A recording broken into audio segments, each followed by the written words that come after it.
Ngabutopwas Kumete, aka King Powers. Welcome to Global Sakamuzi. And like I always do, I roll with nothing but kings and queens. And today on the show, I have a queen that I'm not free to untie her shoes.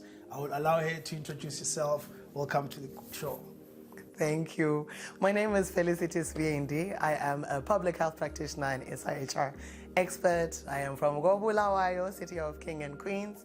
I am 15 years now in the development industry. I've worked across all NGO sectors, the donor sector, primary health service provision, also the Christian sector, the secular areas, and also governments and their relationship to aid. Awesome. So we're going to be talking about NGOs and what they do in Africa or in the world in general. Yeah, but before we go there, maybe if you can briefly break it down. What is an NGO? When people just say an NGO and accept that is an NGO, what is it? What are we talking about here?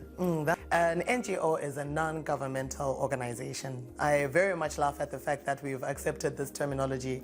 An organization that works outside of our governments, an organization that has access to a community in order to develop a community or to provide aid. Usually they're working in conjunction with civil society actors, but most often they act in parallel.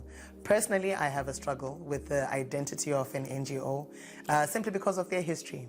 They come from a history of post-independence aid, which came together with the economic structural adjustment programs of the 90s and late 80s, which were across the African continent.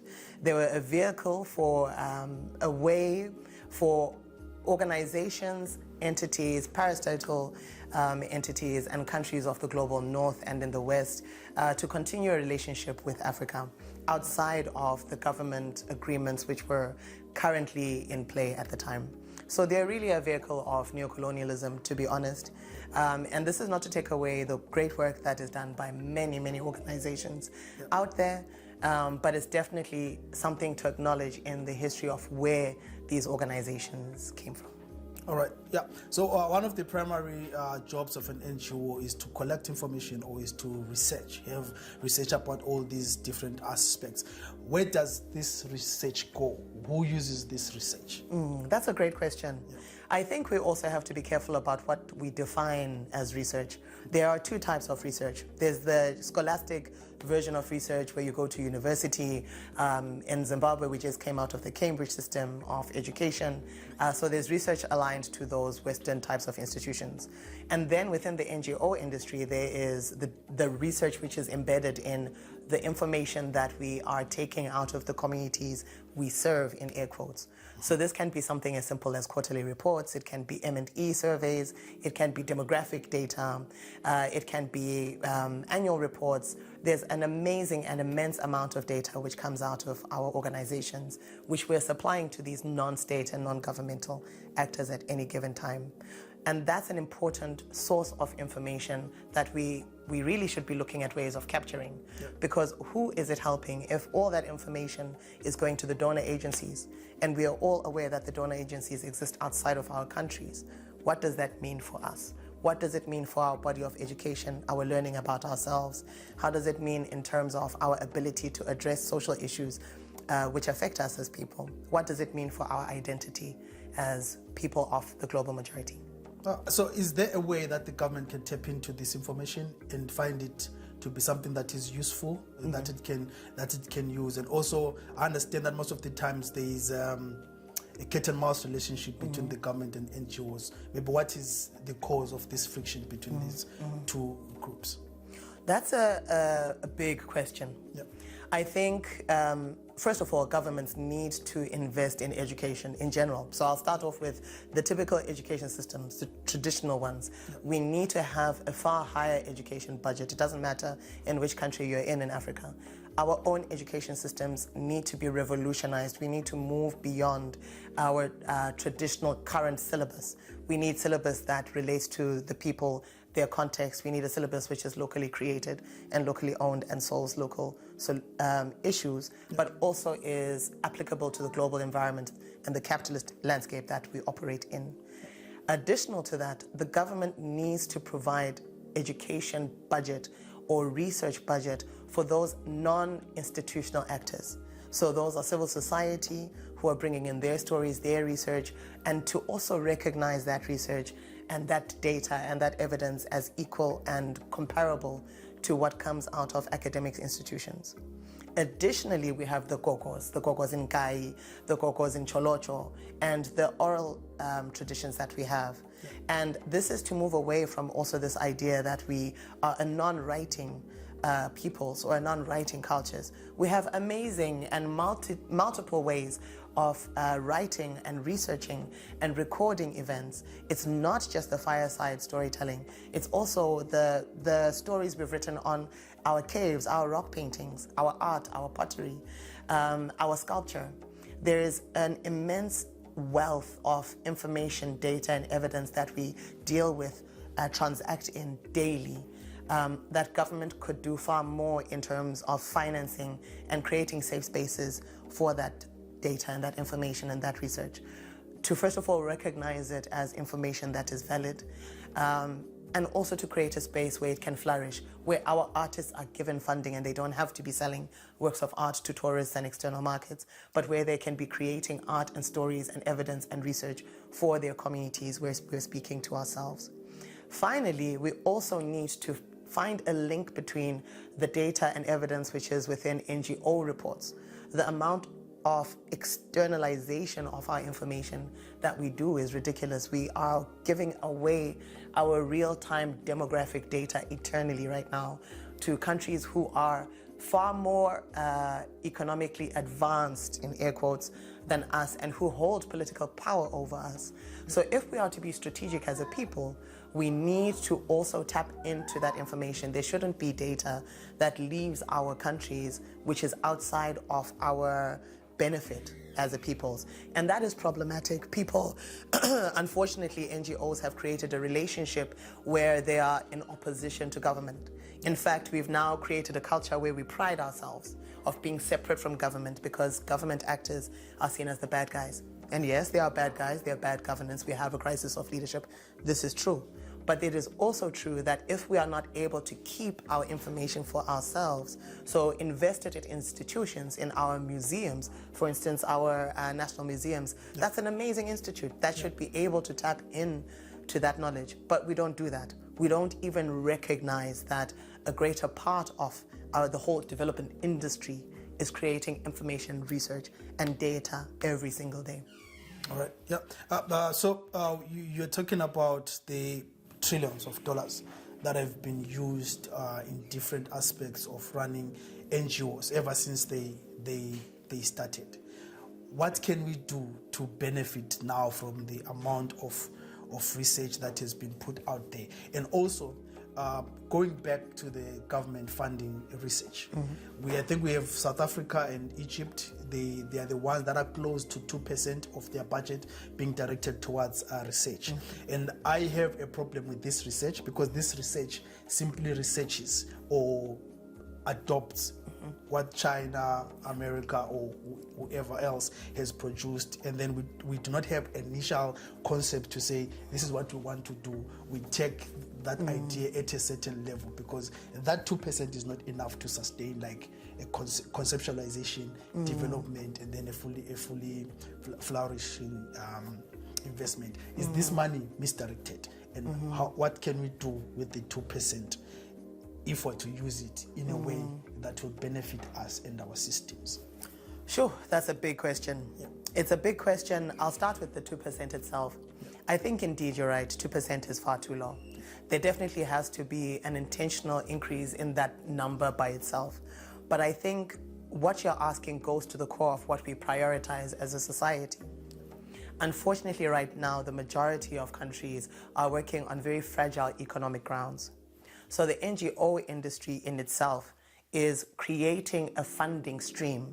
You'll be amazed the percentage of capital invested in different public sectors of countries across Africa and how that money is coming from external actors.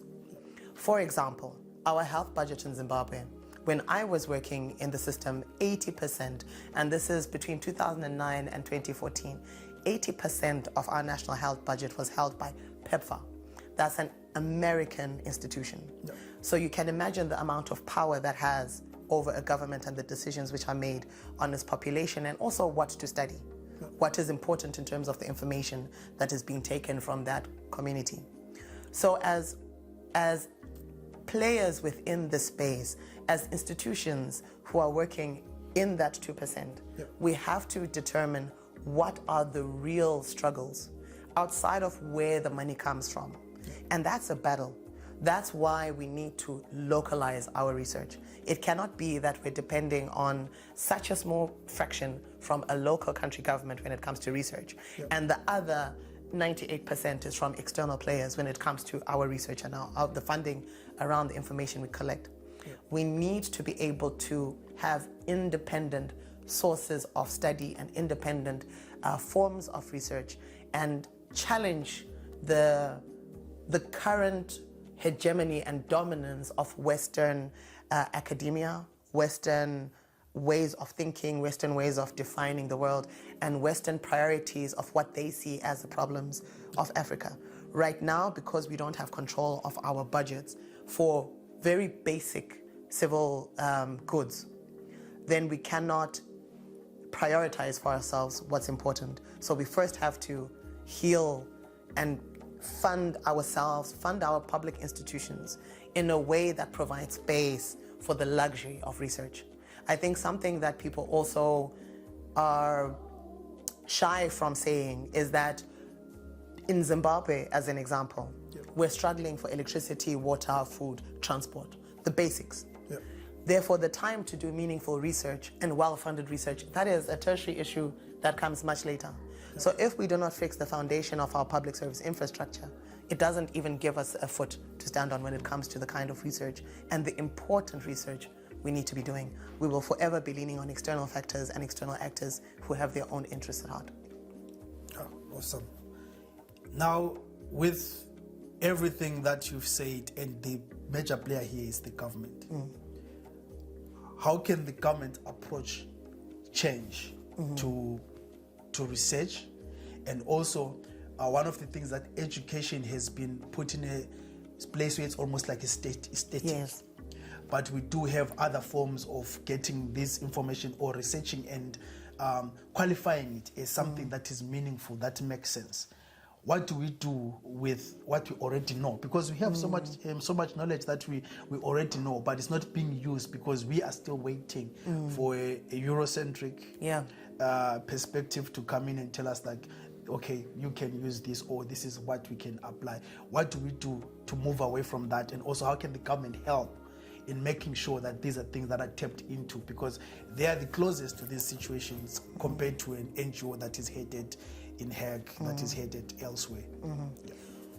I'll use an example to respond to that question. The example of mud huts. When I was working in rural hospitals, we spent a lot of time getting funding to build mothers' shelters.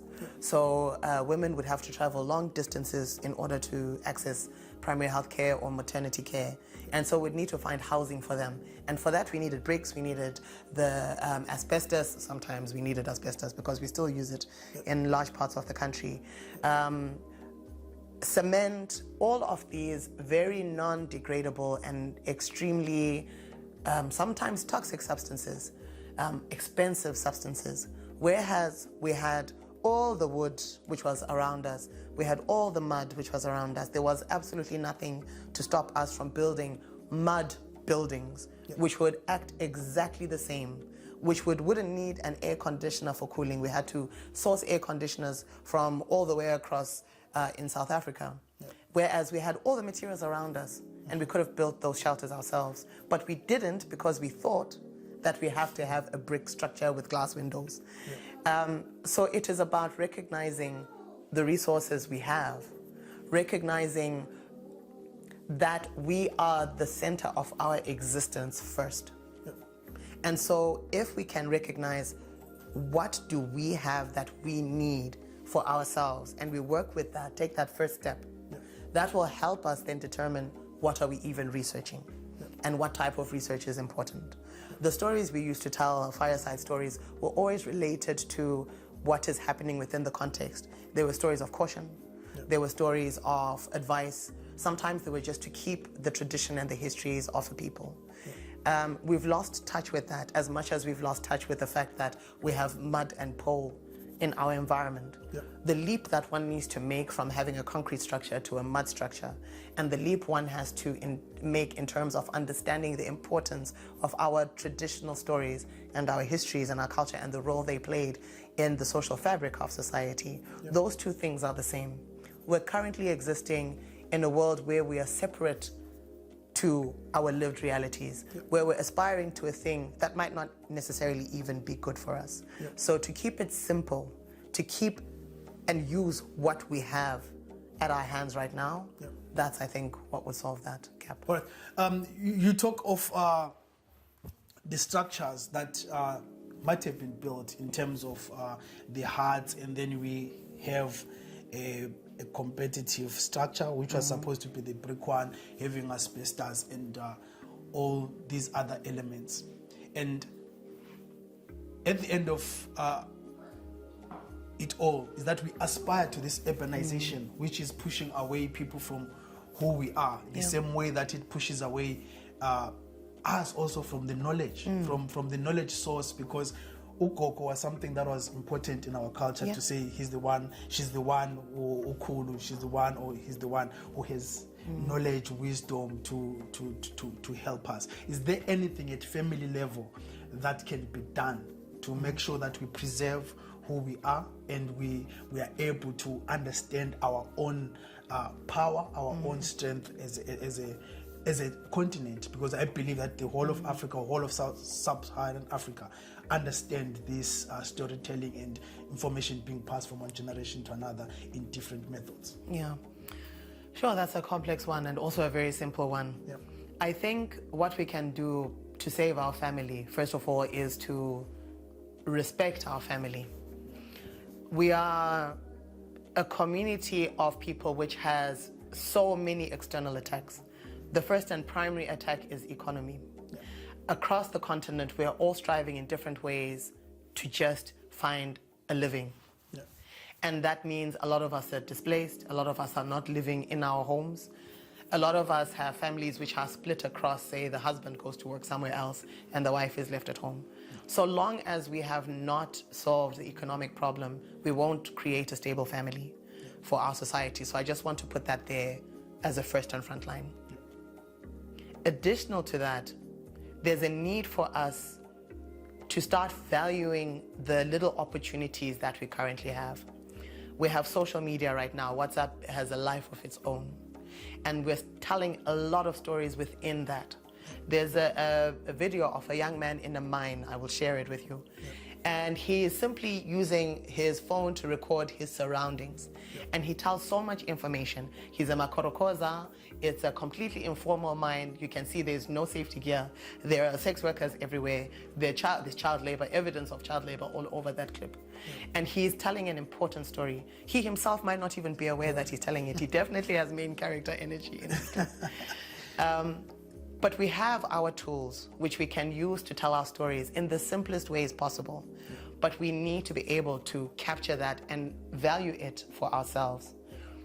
As much as Gogo's stories at the fireside were important, we are still existing in this capitalist paradigm now.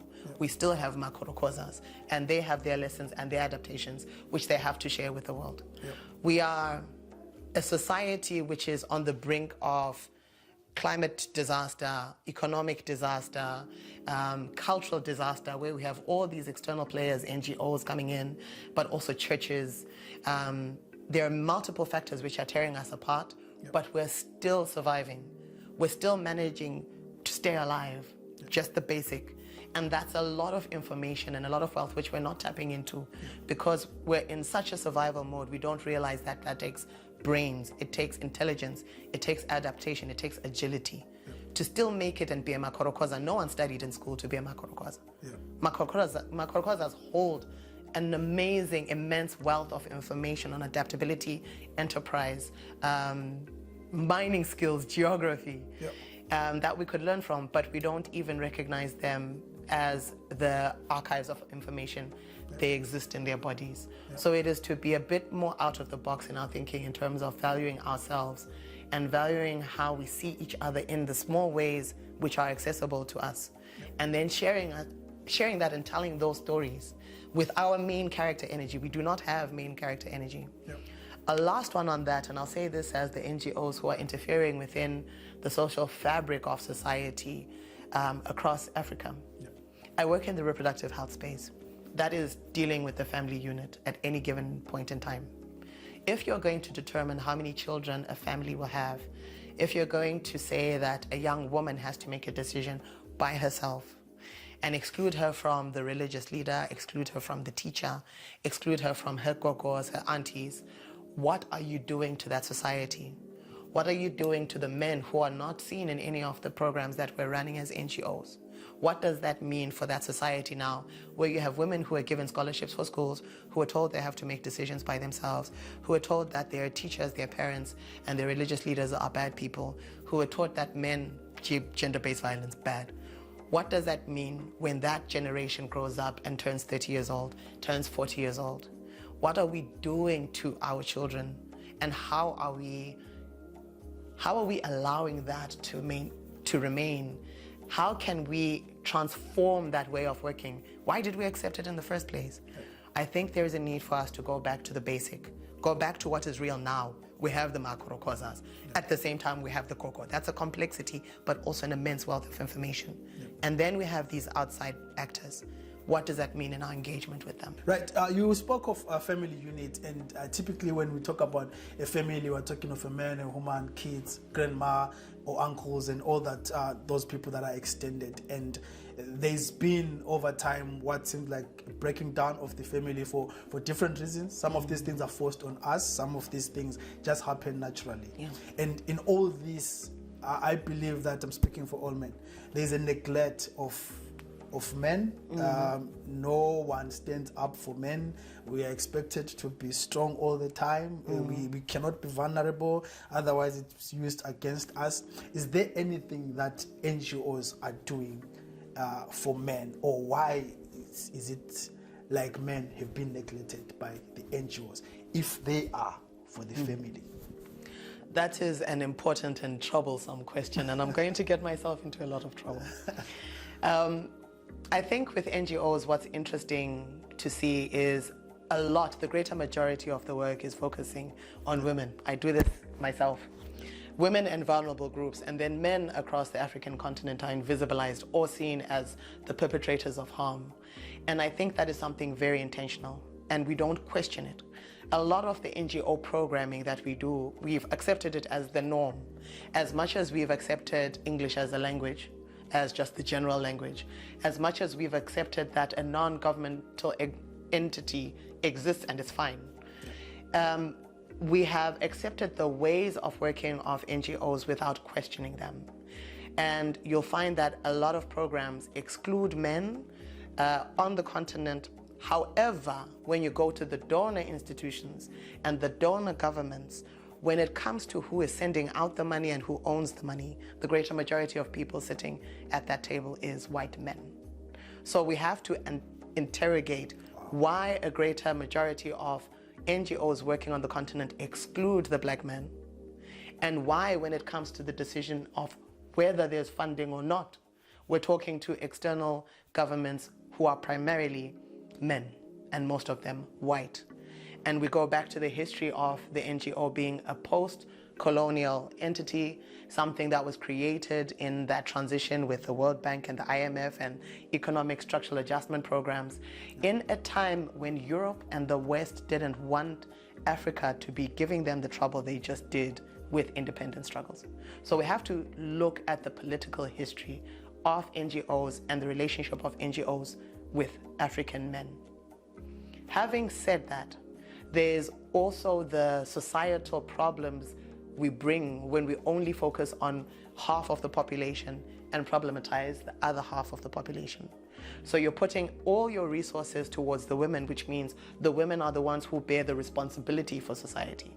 They're the educated ones, they're the ones making the decisions in jobs, they're the ones holding down the families, and you have totally isolated and neglected the men who are supposed, in a pre-colonial, pre-interference society, who had a role, who are also there They're literally, men exist. Yep. And in our programming as NGOs, we pretend that the African man will be fine by virtue of the patriarchal system will protect him and so he's okay. And I think that conflation of bringing patriarchy into a landscape which is far more politicized, far more nuanced is problematic. Yes, patriarchy, toxic masculinity exists all over Africa for multiple reasons. But if that is the reason, therefore, not to engage with men at all, and justifying it by saying that patriarchy, because there is patriarchy, those men will be fine, when we're very clearly aware of the fact that the economy is crashing, there are no jobs, what do we expect the young men to do? And then we are surprised, in turn, that we have gender-based violence. All the women have all the programs, the jobs, and the education. All the men are excluded from society. Their governments are not creating men's programs. And so they're not able to be hired. If they do marry a woman who's out earning them, what happens to that family? What happens where the greater majority of families are being held down in terms of extended families by matriarchs? I think it's a very common thing in Zimbabwe to have a matriarch who is the center of the family, who's the chief decision maker. Yep. How did we get there? Why do we demonize men? Why do we demonize black men automatically within our NGO programs? And why do we not question it? So I don't have an answer for you. I rather want to point Yep. to what is the reality of what is happening, really. Yep. Yeah. Then you spoke about white men at the forefront of funding these organizations that are all over Africa, and we've also accepted that there is some sort of dependency syndrome where we're depending from outsiders, external people, in this case what seems to be white men, in a project that we suspect, or we know for sure, that it's a neo-colonial project. Is there anything that we can do as an African continent to start our own NGOs that are self-funded, which are homegrown in purpose and homegrown in terms of finding solutions to whatever it is that the continent may be going through or what we need? That is a strong question. I think we first have to do away with the idea, the title NGO. If we're going to be non-governmental organizations across the continent, we have to interrogate what does that mean. And I agree. I think the NGO industry holds a very specific space in our society, because then you're not entering the political competition with government. Yep. You're not entering the election cycles and all of the funding that goes into different social aspects, which comes with electioneering. Creating a space where civil society, and I think here is the importance of civil society. We already have civil society. We had civil society when we were going through our independence struggles. We had communities who were coming together with a specific cause without external funding, but using the resources that they had. I think we need to go back to tapping into that. Once you conflate the societal issue and the advocacy issue with funding, then you lose it, because it means the issue that you tackle is based with the pocket that is servicing you. You cannot separate the issue from the pocket. So it is very important for us to start building civil society again. People who are coming together in their locality, people who have a relationship to the land. I think a great problem with NGOs is that you're hired all the way from the Netherlands to work in Kenya. I have, as a Zimbabwean, I don't have a relationship with that land. The people in Kenya know their land, they know their people, they know their environment, they know the needs of that place better than I do. It is important for us to support those organizations, to prioritize indigenous groups in their land who know their struggles first, and to remove that from economy. I think NGOs would do well to be running economic programs. This is separate from civil society. Yep. So where we leave the social issues to civil society to tackle, and where we're looking at how are we challenging or helping governments to create stability when it comes to income, so that civil society does not need to be chasing money to exist. We need to have the bare minimum standards for people to have food on their table, so that instead of chasing the per diem that is given to an organization, they can actually chase real issues. The importance of civil society is totally overshadowed by basic economic necessities. I think that's our current struggle and the parallel that we exist in. Yes. Yeah. The other question that I put there, which I'm not sure if you answered it, to say, how do we start our own NGOs, which are self-funded NGOs that do not have to depend on anyone from outside. funding. Is it a viable option to go by, to say, let's go for NGOs which are started by us, funded by us, and how do we do that? This is where I challenge your concept of an NGO. Okay. If you're going to be a non-governmental actor and you're not civil society and you're not a political entity, Yes. then what are you? I think that has to be very clearly defined.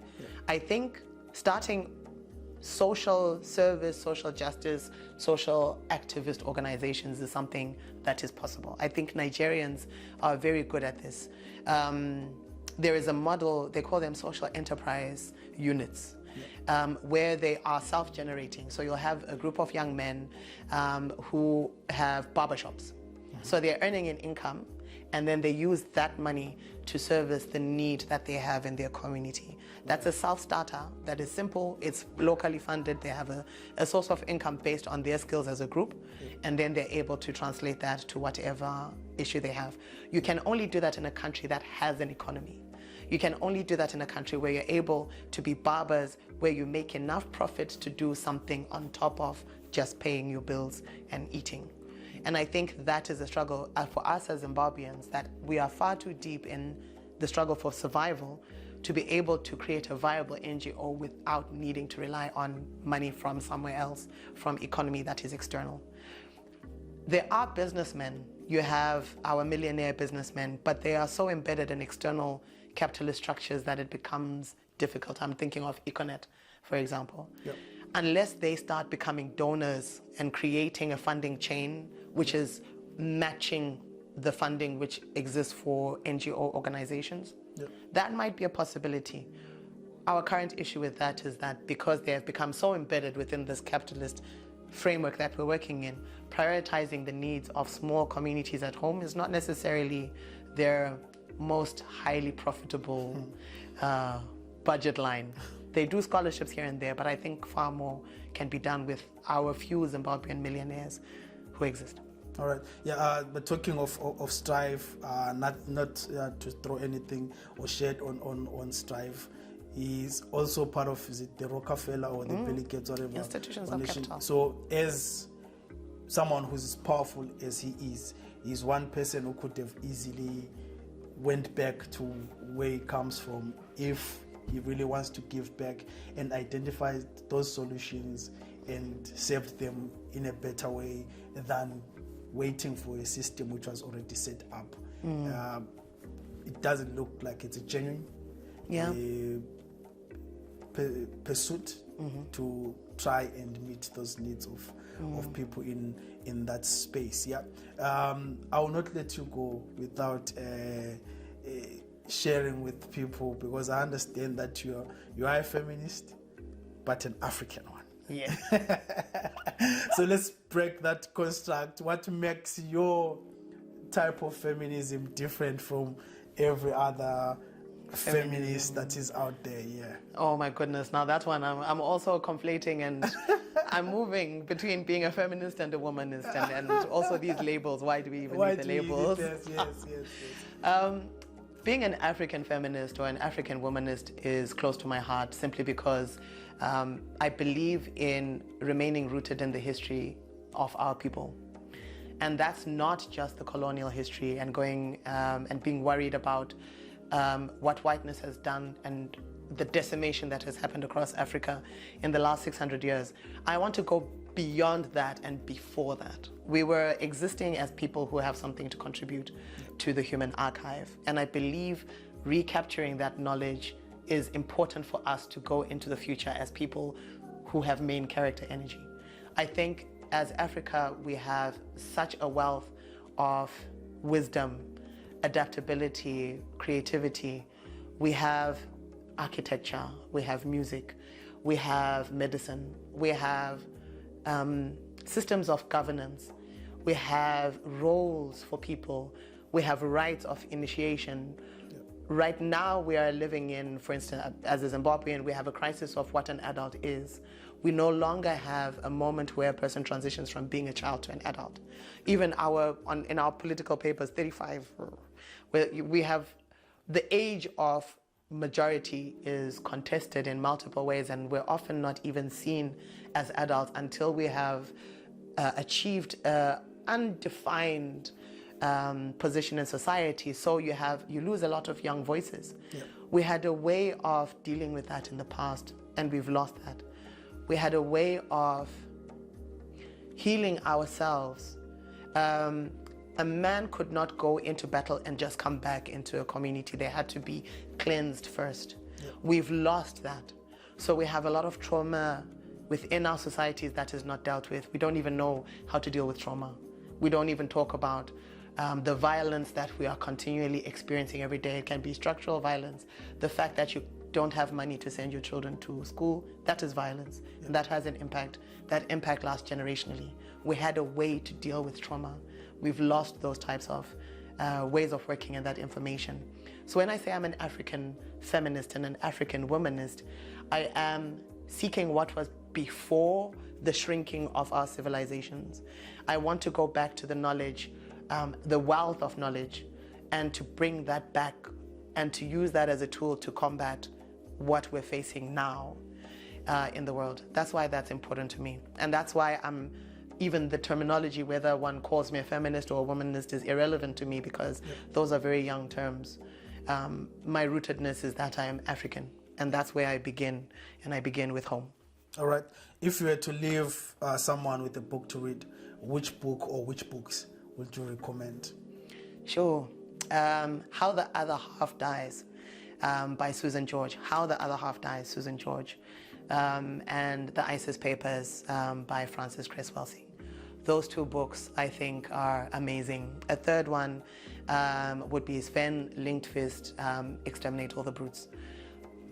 Access to information is a big problem. Yep. For us, just accessing internet, paywalls, needing to be educated to a certain standard in order to read very in-depth types of text, that is the limitation. So creating archives of knowledge which are simple, easy to share. I recommend those three books because they are light reads, they're short reads, they're very accessible language. But also because I intend to share them as much as I can. Yes, that was a queen that I was hosting here. Is it a kingdom, the Netherlands? It is, eh?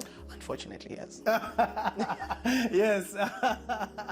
Last time we're in the kingdom of Lesotho, we're in the kingdom of the Netherlands. So if your country is a kingdom, we might be there next.